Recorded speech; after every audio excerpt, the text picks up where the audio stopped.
Hey there, Internet! Welcome to episode 51 of Funny Book Splatter, a horror comics podcast brought to you by HorrorTalk.com. I am your host, James Ferguson.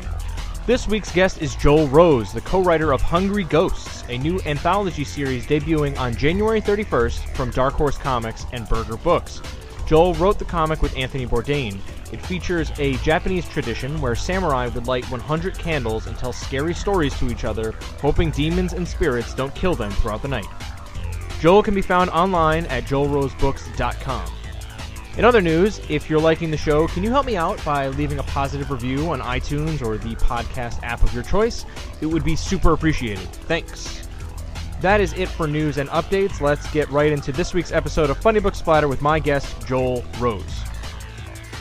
The way I do like to start the show is by asking you to describe your book. I know that's kind of one of the typical interview questions, but if you had an elevator pitch for Hungry Ghosts, how would you describe the book to someone?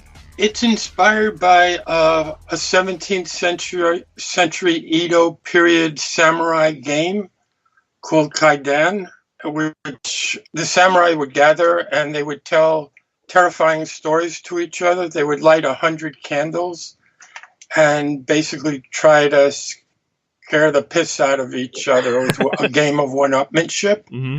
And Tony Bourdain just told me about this story, and he said he wanted to do an update on the game. And I decided to use chefs and instead of samurai, and started doing the research, and it's just been pure fun. To tell you the truth, the stories are so weird and otherworldly compared to traditional European ghost stories, but we've set them all over the world and just had fun with them. Yeah, I can tell from the first issue that the strange and creepy definitely comes through in the first stories that are included in that issue. It's unlike anything that's really on the stands today. Very unique stuff. Yeah, thanks to Tony and his inspiration, and it's worked really good. And plus, walking into a situation to work with Karen Berger, and the artists that she brought to the table have been miraculous. Yeah, really. It's just yeah. There's a couple things I want to ask you about there. So, I mean, first off, connecting. Are you and Anthony Bourdain friends? I feel like that's something where hearing Anthony Bourdain in comics is not something you would have at first glance thought oh yeah, this makes total sense. So how did you come about to decide to making this story into a comic book? You are so wrong about that comic book thing with Bourdain. See, I showed you because at first glance I wouldn't even thought about it, but yeah, I'm apparently way off. I clearly don't know him that well. No, hey man, catch this, because we've been friends for years. I used to have this sort of really funky magazine called Between C and D on the Lower East Side. It was just when personal computers were coming out, and I realized that I had a printing press in my house. I bought a computer to do a book that I had been commissioned to do, and I just realized that I had a printing press. It was dot matrix in those days, and it was fan fold paper. So it was all day long, and I loved the way the print looked on the page. And then my daughter was just a couple of years old, and I began drawing with her on the paper because the paper had a sheen to it, and it took magic marker really, really well. And so we were drawing on it, and I realized I had a printing press, and then I had these beautiful, well, relatively so because I did them, drawings, and I started talking to friends and stuff, and we put together a little issue of this magazine, and we put it in. I lived in the East Village, and in those days it was fire and drugs. Everything was burning. There was huge drug, and the drug dealers would sell their drugs out of little Ziploc bags, tiny little bags. So I just got bigger ones, and I put this magazine just in the fanfold stuff, paper, just as it came off the printer. I did a hand drawing on each one, and I printed out 25 of them, and I brought it to St. Mark's and East Side Books on St. Mark's Place and walked home. I was about 4 blocks, and at the time I got home, they were on the phone. I said, "What's that? We need more." And then it just into like this insanity. The magazine became so popular. Museums, the Museum of Modern Art, Guggenheim, they were all collecting this magazine. Yeah, one day I got a submission in the mail. Somebody I didn't know, and it was a comic book. And the story was really good. The drawings were not, they weren't bad, but they just weren't whatever. So I wrote a really nice note back to him, and then one day, not long after, I got a knock on somebody rang my buzzer downstairs, and I had to go down, and it was this like 6'4" guy. I think he was wearing his chef whites. He was obviously high. No, he'd been in the neighborhood scoring drugs, and then he must have thought, I know he did think, Between C and D is right over there on 7th Street. Let me see. And he came and rang the bell, and then we've been friends ever since. Wow. I'm the first person to publish him. Kitchen Confidential became a book because he wrote me an email from Japan that was so brilliant and funny. It was his first day in Japan, and he'd just been to the fish market, and he was standing in his hotel room, like looking out over, super modern Japan, and just writing me. And I took my wife's a publisher, and we just had a kid. She was sitting on the living room floor, nursing the kid, Rocco, and I brought in, you got to read this email.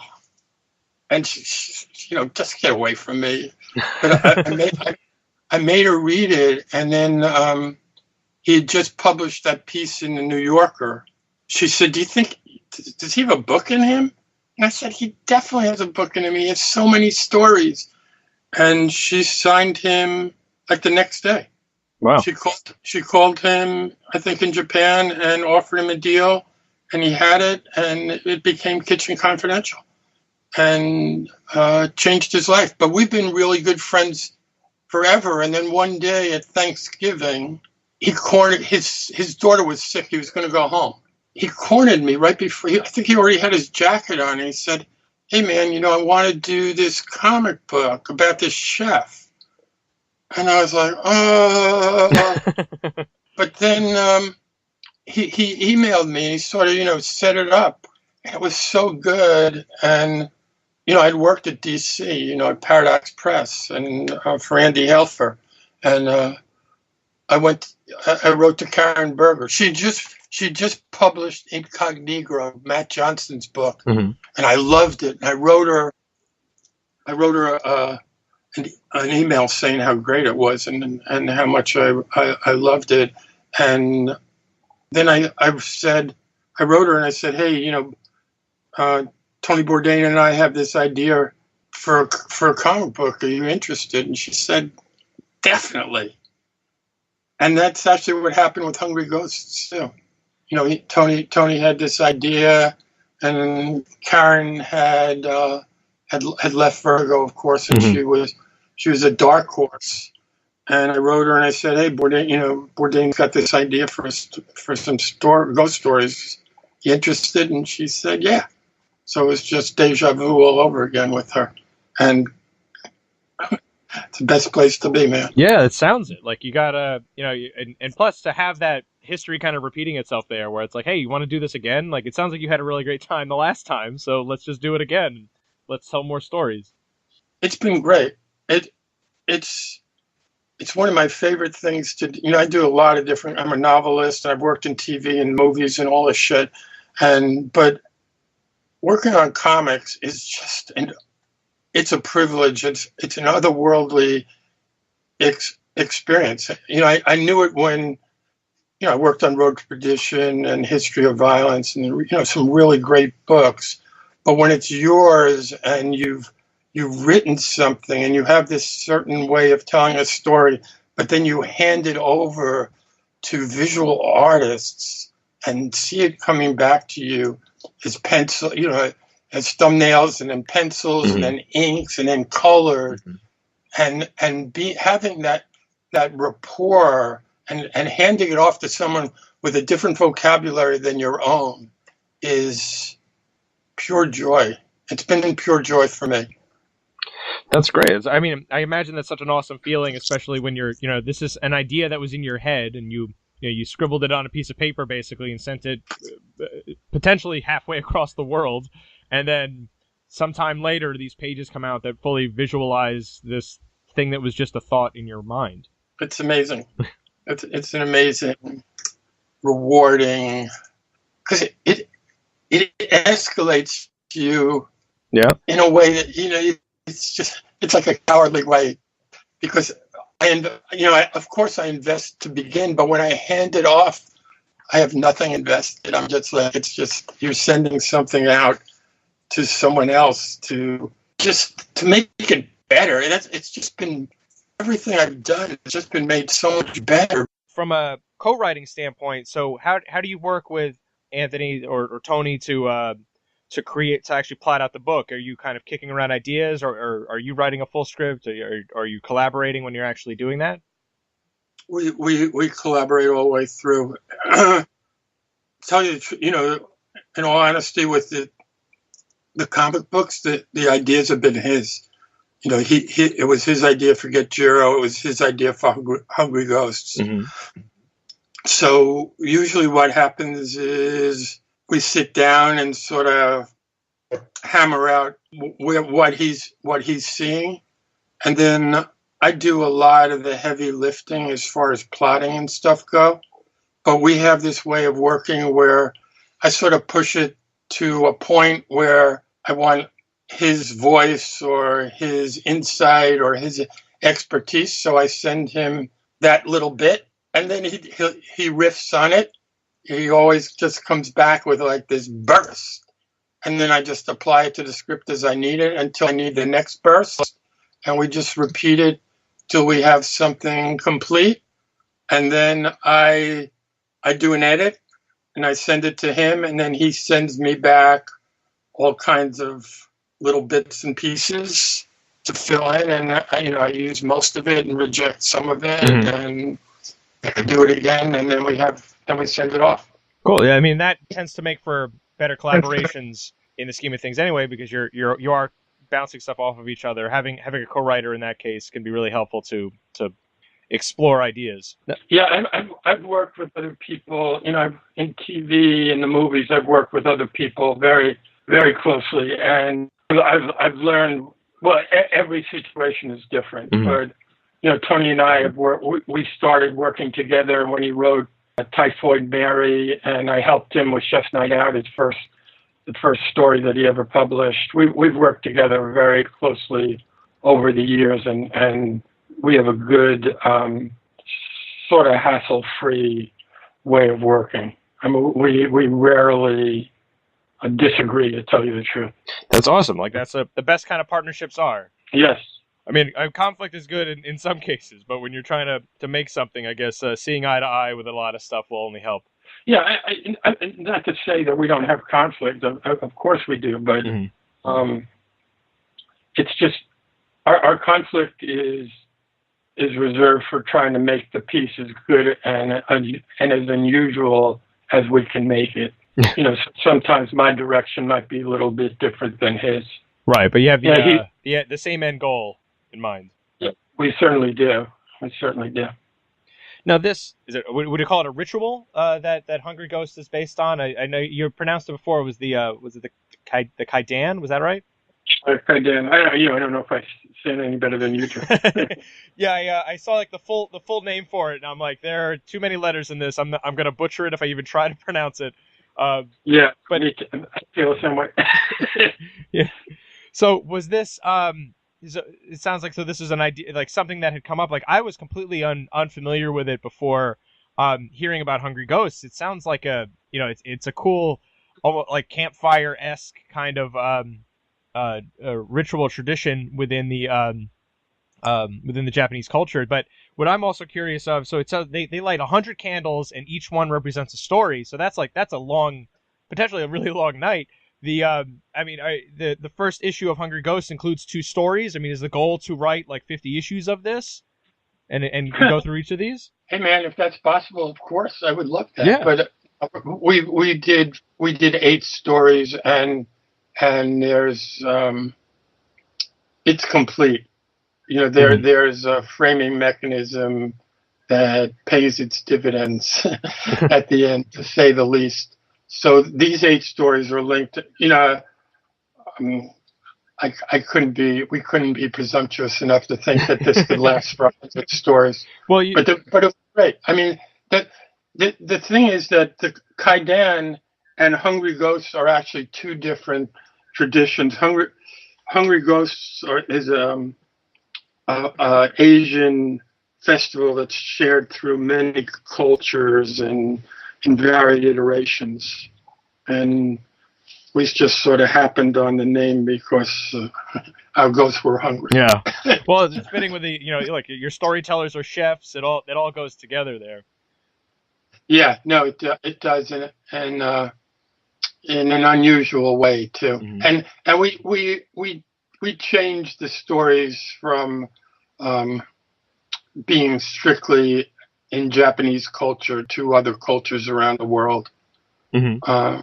So that there's stories that take place in Spain and Italy and France between the wars, and different times and different places. Right. Yeah, I think that's, to me, those are the best anthology kind of stories, because when it's all linked together somehow, I think you end up with a better overall experience, instead of, like, not to diss any other anthologies out there that it's like, hey, these are all about monsters, or these are all about vampires or something. Like, there's a place for those, and you get to see usually a number of different creators all work together. But when you have one, or in this case, 2 really main voices that are going through to steer this overall narrative with all these stories working together to tell a large kind of arc, which I think you have with the with this whole dinner that's happening. Right. I think it ends up kind of, it's like each one contributes to the story somehow, and you end up with this really cool story at the end, which I could see already from like I'm filled with dread from this dinner that these chefs are working at. Like, there's something not right. Like, it would not surprise me at all if the next thing was like, and then we're gonna eat everybody. Like, wouldn't it be entirely out of the norm from what, like, the strange kind of setup where it's like you have these filthy rich people that have all these super famous chefs working together to make a very expensive meal for them. So I like that even the kind of threads between the stories are scary too. So even if it is just like that unsettling kind of creepy feeling. Wow, I appreciate you saying that. I mean, it's exactly what we were looking for. So, thank you. There you go, mission accomplished. So I'm excited to see more from. Well, hey James. Yeah. Yeah, I don't want to go back over this, but how rewarding this has been for me. The way these stories came together is just it's on a different level. It's just in enjoyment, and in weirdness, and in fright, and just the turn of plot, and it's just been it's not, I don't know what I expected. It's so much more than what I've gotten. Yeah, it's amazing. No, that's great. I'm so thrilled to see it too. I haven't seen the physical book yet, but I can't wait. And you mean the first issue alone, you have some really great artists working there. Between Vanessa Del Rey, Alberto Ponticelli. I knew I was going to mess that up. I'm really excited also to see what other artists are going to come down the line for the book, because it's. I mean, you mentioned before that Karen was kind of setting up different artists. Is she kind of connecting you with different folks out there to say, hey, this person might be good, this person might be good? Tony and I are fairly knowledgeable, but Karen's put us together. The second issue, we have Mateus Santaluco is doing this story called The Heads. And then Leonardo Manco did this story called Salty Horse, which takes place in Spain. And the Santaluco story takes place in Italy, actually. And then we have Sebastian Cabral, and Paul Pope, has done all the covers, all 4 covers. Fantastic stuff. And then he's doing a story in the 3rd issue. Oh, that's great. And then we have Irene Coe and Francesco Francavilla is doing the final story, which is called The Cowhead, which is, have you ever heard of this story, James? I don't think Cowhead? No, I don't think so. It's one of the most famous stories of in Japanese culture. And it's a story that's so terrifying that no one knows exactly what it is, because anyone who listened to the entire story died from fright. That's awesome. So the story was dissected, and each part of the story was sent to a different part of the globe, so it could never be pieced together and told again. Whoa. This will be the first time. That's awesome. I mean, I'm a little freaked out, but that's really cool. Yeah, and that's our final story. Yeah, that's a hell of a closer. The artwork by Francavilla is so awesome. It's so otherworldly and beautiful and painterly and stark.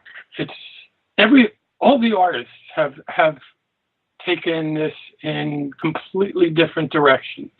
There's no 2 art that replicates another. It's just beautiful on every level. And then working with Jose Villarrubia is just, he's one of the great people in our industry and one of the great colorists and artists I can imagine. He's got an amazing palette, an amazing eye. I mean, we worked with him on Get Giro as well. Yeah, I love the enthusiasm you have for this. Like it comes through in that you're really, really excited for people to see this book. It's great. So you mentioned a lot of telling weird stories and kind of creepy stories like that. Are those the kind of stories that you've been interested in, and that kind of like, for lack of a better word, I guess, like kind of out there stuff? Out there stuff, I would say yes. I mean, I'm sort of like I don't even know. I'm definitely an outlier novelist. People either think I'm one of the great writers of all time or the worst writer of all time. There's no in between? There's very little in between. There's very little in between. And I guess that's where I want to be, because I keep on going back there. So am I surprised to take so much pleasure in the horror genre? I'm not. And what once again, what gives me the most gratification is that, and I'm telling you, this does not come out of me. This came out of the stories. Just that half turn, that makes it like nothing. Certainly I read like all the EC, old stuff and all that stuff. And I used to read it when I was a kid, and this is just different, and it's the same, but you know what I mean? It's just occupying. We found a little place that we can occupy that's different than anything else. Yeah. I think that's the the excitement and the enthusiasm that you're picking up on, because I feel like this was just given to me. I've had that experience before writing, where you do your craft, you do all your work, you get everything honed, and then suddenly, and it happens very infrequently, but you're sort of taken over. You can actually like turn off your head, and just something just comes out. And these stories were sort of that. I never knew where exactly I was going to be going with them, and they all just seemed to fall into place almost perfectly despite me. You know, like I didn't have to overthink them or over intellectualize or plan or anything like that. They just seemed to fall into place. And it was interesting because Karen and I were doing like page counts and stuff and trying to make them all into what are the 28-page books that they, the comics are. And and Dark Horse was comfortable with. So the only thing that I was getting from her was sort of, this has to be 8 pages or 12 pages or whatever. And it just seemed like every story just fit into those parameters every time. Wow. And it's never happened to me before. That's great though. Like, it's everything's clicking. Like it's like this is a book that you were meant to make, and it's all coming together in that manner. Yeah, but I think you're exactly right. And the thing is that it's like it's not where I ever anticipated being, or this was not what I was thinking about. Mm-hmm. It's just been a gift. That's great. Now, I wanted to touch back. I mean, you mentioned reading, EC Comics and things like that. You have this. I don't know how to describe it. Is it like a witch or a demon that kind of introduces the book in the beginning? Is that kind of like your Uncle Creepy or Crypt Keeper to kind of corral the story together? It is. It's exactly that. She's a yokai. She's a ghost. Yeah. She's our crypt master. That's great. There's still a great place for those kind of characters to pop up and kind of provide the cartilage in between stories like that to remind you, like, yeah, this is all happening, and there's still more to come. We did not overplay her, but I definitely wanted to have her welcome you to the club. Welcome you to the dinner. I wanted you there. And I wanted her to say hello. Mm-hmm. Yeah, I like that she is used sparingly. So it's a matter of her kind of coming in like, are you ready? Like, almost like preparing you. Like, just so you know, you're in for some crazy shit here. Yeah. Sit back, buckle up your seatbelts, let's go. Yeah, exactly. Exactly. Now, what about, outside of comics, was horror always a genre that you were gravitated toward, or were there specific movies or books that kind of grabbed your interest growing up? Growing up, Carrie, I would say. Yeah.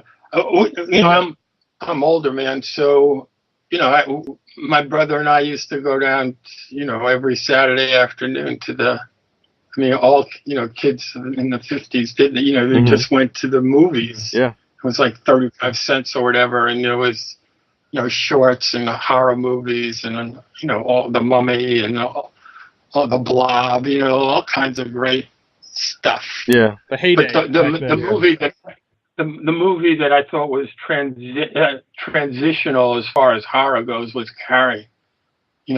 Stephen King's novel that just sort of came out of nowhere, and just sort of like took everything over, and then they made, and I think it was Sissy Spacek and John Travolta. No? Yeah. And it put everything in a different place, I thought. It was just much more, it was transitional, and I think horror movies from that point on have changed markedly. Yeah, they is it something that do you think that is that a good thing or a bad thing, or was that something where Carrie kind of came in and then just kind of changed the whole landscape for everybody? Well, I think sometimes it's been great and sometimes it's been less effective. Just like everything else. Some people excel and some people try the best they can.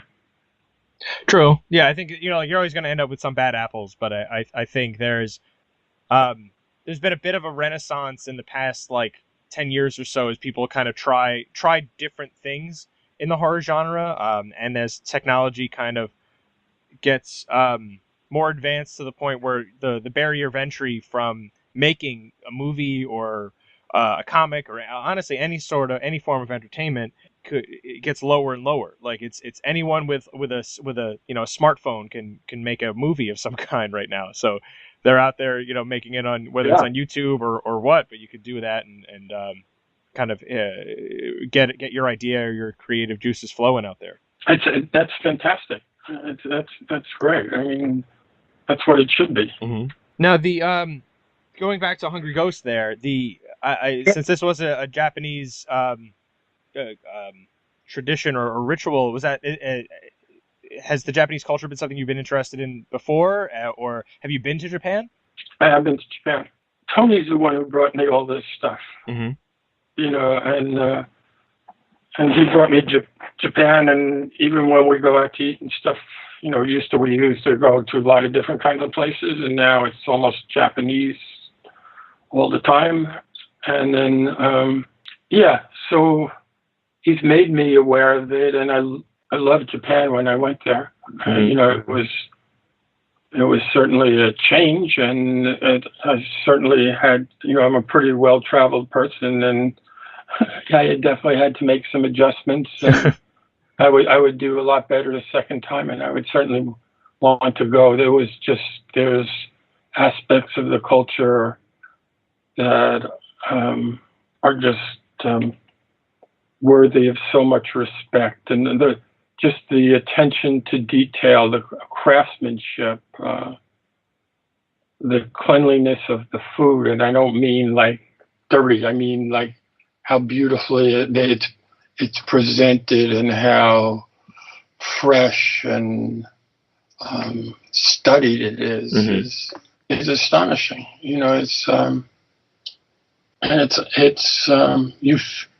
When you learn to eat that way, you feel lightened in some way. Tony talks about it a lot. That among his chef friends, it used to be if you had one place to spend the rest of your life, where would it be? And it used to be Italy, but now it's Japan. Most chefs would, if they needed to eat somewhere for the rest of their lives, they would eat Japanese food. That's really interesting.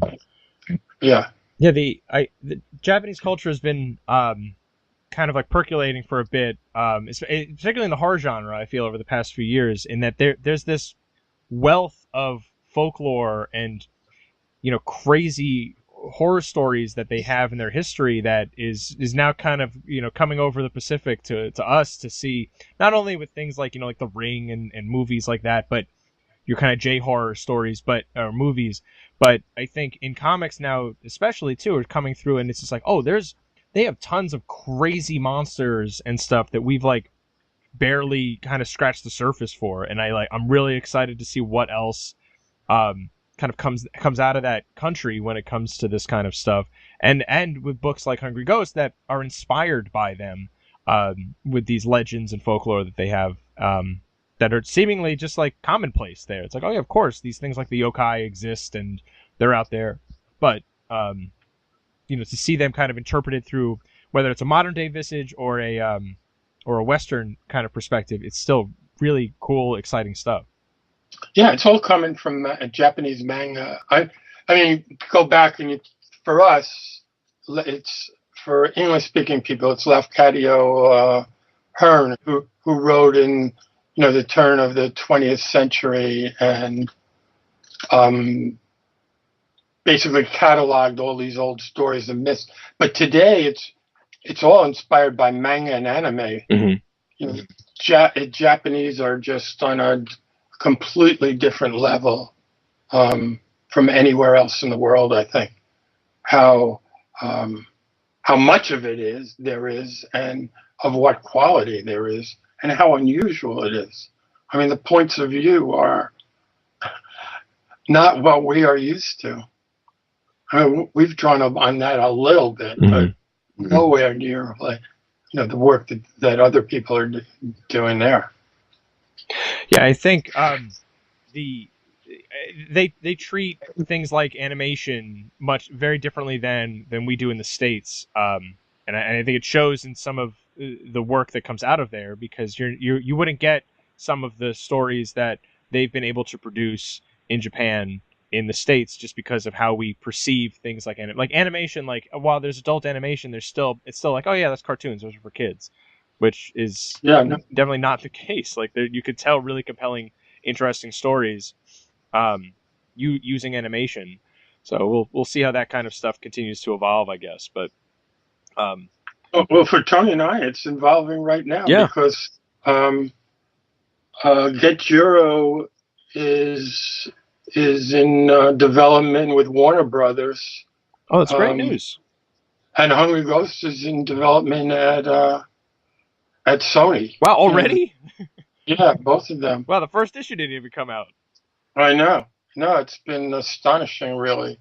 And just the excitement there has been great. I mean, it's just been it's been contagious. Yeah, really. Now, are you, how involved are you in those kind of development proceedings? But Tony and I are both totally involved in both projects. That's all. Yeah. Well, I guess if it's a creator-owned book, right? So you should be you should be as involved as you can, because it's your property. So I'm glad to hear that you're involved in steering that ship there, and making those kind of decisions. We are, and those guys seem to trust us implicitly. So again, who knows where it's going to go, but the signs are really good. Yeah, I mean, it's a good step. Is it a development for a movie, or would it be like a television series or a miniseries? Because I could see that kind of lending itself to the setup for this kind of book. Yeah, they're both for TV. Oh, that's awesome. Anime and TV.